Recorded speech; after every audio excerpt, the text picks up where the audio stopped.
ito yung mga ingredients natin sa lulutuin natin na kalamay mais. May mais tayong presko, may 3/4 tayo na asukal na pula, at may half teaspoon tayong asin, at may 4 cups of glutinous rice powder.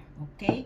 At saka ito, yung gata, fresh na gata, ipanghalo natin to. At ito naman ay gagawin nating latik para pang topping sa ano natin, sa gagawin nating kalamay mais. At may dalawa tayong dahon, niluto ko na siya ito sa apoy, kaya kasi dito natin ilalagay yung kalamay natin na mais pag natapos ko na tong gawin.